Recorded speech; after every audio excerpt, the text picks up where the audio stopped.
बुलेटिनच्या सुरुवातीलाच भारतासाठी अतिशय महत्त्वाची बातमी. चीनमध्ये सध्या संक्रमित असलेला HMPV आता चीन बाहेर पसरू लागलाय आणि आता या व्हायरसनं भारतातही शिरकाव केलाय.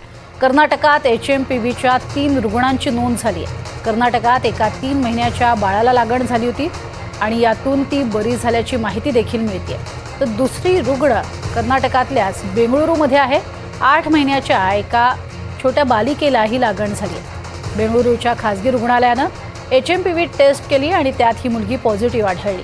तिकडे गुजरातमध्येही 2 महिन्याच्या मुलीला व्हायरसची लागण झाली आहे. दरम्यान रुग्ण आढळल्यानं कर्नाटक आरोग्य विभाग महत्त्वाची बैठक घेणार आहे. तर इकडे महाराष्ट्रातही आरोग्य यंत्रणा अलर्टवर गेली आहे. खबरदारीचा उपाय म्हणून महाराष्ट्र आरोग्य सेवा संचालनालयाकडनं जिल्हा आरोग्य अधिकारी, जिल्हा शल्यचिकित्सक तसंच आरोग्य मंडळातील उपसंचालकांना सूचना देण्यात आल्या.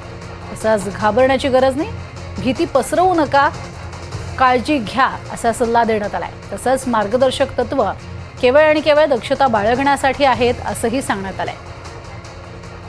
त्यामुळे भारतातल्या HMPV रुग्णांची संख्या आता 3 वरती आली आहे. महाराष्ट्राचे आरोग्यमंत्री प्रकाश आंबेडकर यांनी महाराष्ट्रात कशी खबरदारी घेतली जाते या संदर्भात माहिती दिली आहे. पाहूया.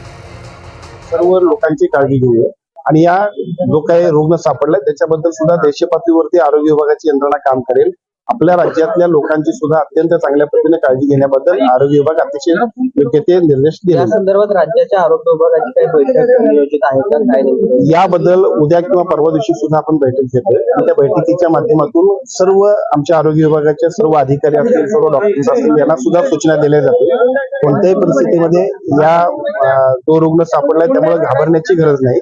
आवश्यक त्या उपाययोजना करण्याबद्दल आरोग्य विभागाची सगळी यंत्रणा जी सूचना दिली त्याचं नागरिकांनी पालन करावं, बस इतकंच. तर IMAचे माजी अध्यक्ष डॉक्टर अविनाश भोंडवे यांनी देखील महत्त्वाची माहिती दिलेली आहे. त्यांनी काय म्हटलंय पाहूया. HMPV म्हणजे ह्युमन मेटान्युमो व्हायरस हा विषाणू सध्या याची साथ चीनमध्ये चालू आहे. मलेशियातही येथे रुग्ण सापडलेले आहेत आणि भारतातही याचा पहिला रुग्ण बेंगलोरला सापडलेला आहे. परंतु याची फारसं आपण काळजी करण्याचं कारण नाही, कारण हा काही कोरोनासारखा कुठलीही माहिती नसलेला नवीन विषाणू नाही. 2001 मध्येच हा विषाणू वैद्यकीय शास्त्रज्ञांनी हा शोधून काढला होता आणि त्याचं विलगीकरण करून त्याचा अभ्यासही झालेला आहे. आणि त्यामध्ये अनेक त्याच्या गोष्टी ज्या लक्षात आलेल्या आहेत त्यामध्ये ह्यापासून ज्या वेळेला रुग्ण बाधित होतात साधारणतः 2 वर्षाखालील आणि 65 वर्षावरच्या व्यक्तींना ह्याचा जास्ती धोका असतो.